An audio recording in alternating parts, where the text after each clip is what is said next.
A Bíblia conta uma história de um adultério que foi muito conhecido na Bíblia. E existem muitos sermões de pregadores que falam muitos pregadores que falam desse adultério, que foi o adultério ali do rei Davi com a Betseba. A Bíblia diz que Davi estava ali no seu palácio, né? Davi já tinha vencido muitas batalhas, já estava ali com o seu reino ali meio que organizado.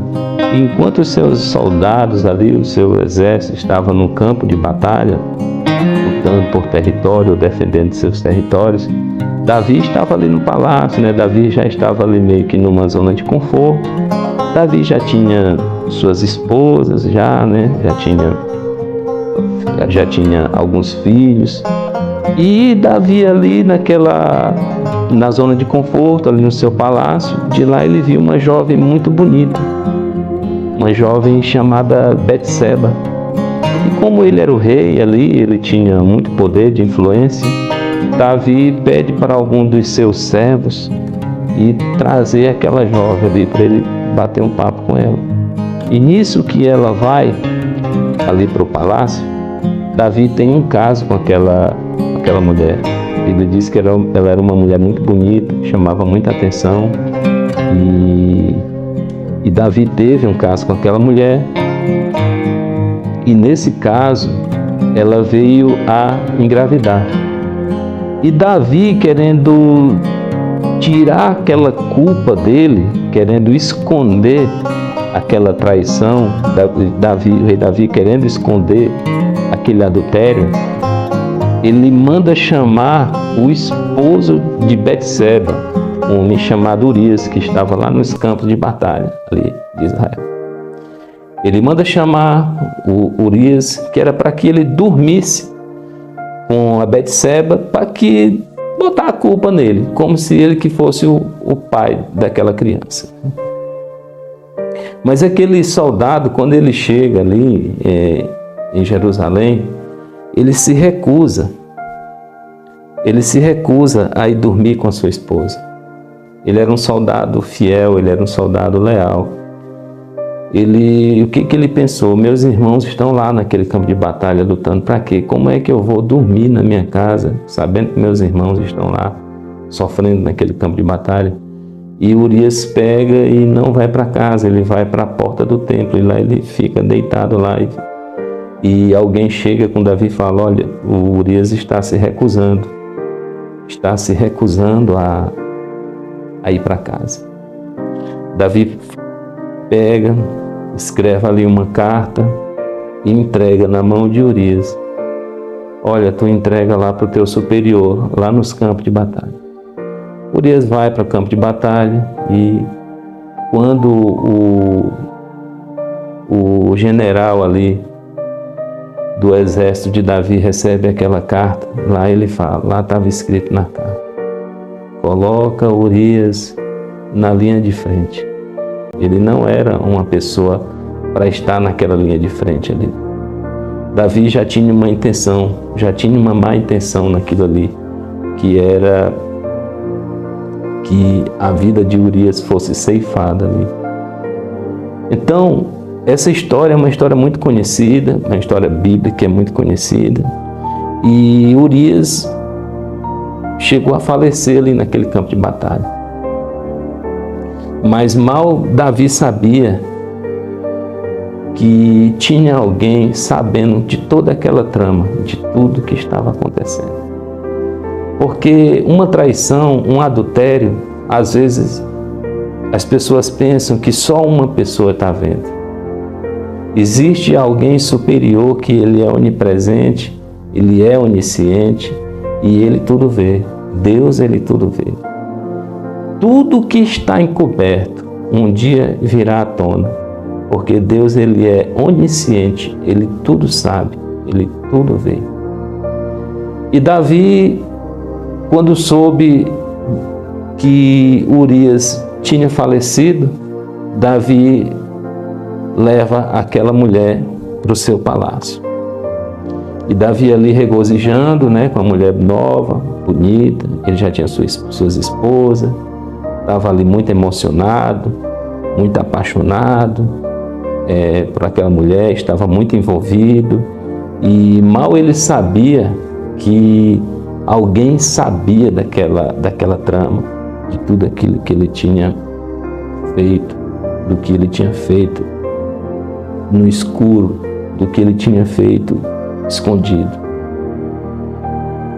Quando é um certo dia, o profeta Natan solicita ali uma audiência com o rei Davi. E Natan chega ali naquela sala, Davi no seu trono.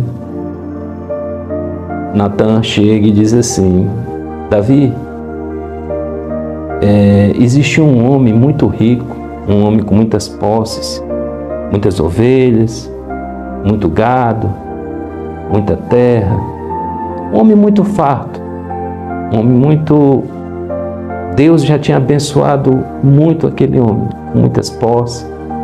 Ele tinha tudo ali ao seu favor. Mas aquele homem, ele resolve tomar uma ovelha de um homem que tinha apenas uma ovelha. Ele já tinha todas as suas posses, mas ele resolve tomar aquela única ovelha daquele homem. Esse homem é digno de quê, Davi? Assim perguntou Natan. E Davi fala para Natan: esse homem é digno de morte. E Davi pega o seu martelo e bate ali aquela sentença. E Natan olhando para ele: Davi, esse homem é você. Você tomou a mulher do Urias e botou ele na linha de frente para que ele morresse.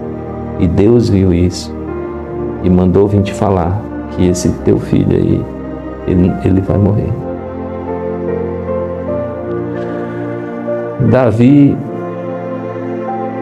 gera aquele grande arrependimento naquele momento ali, se arrependeu muito daquele pecado que ele tinha cometido.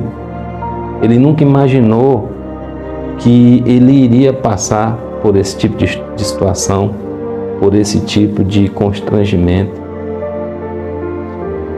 E naquele mesmo momento, o profeta Natan fala de um castigo que Davi iria ter.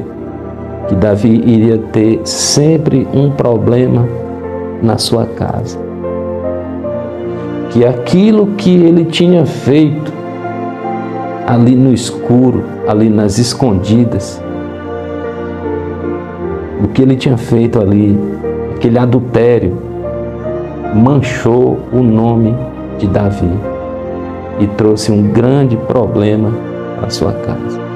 Trouxe um grande sofrimento a Davi.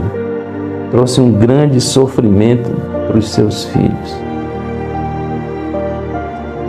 A Bíblia conta que no futuro,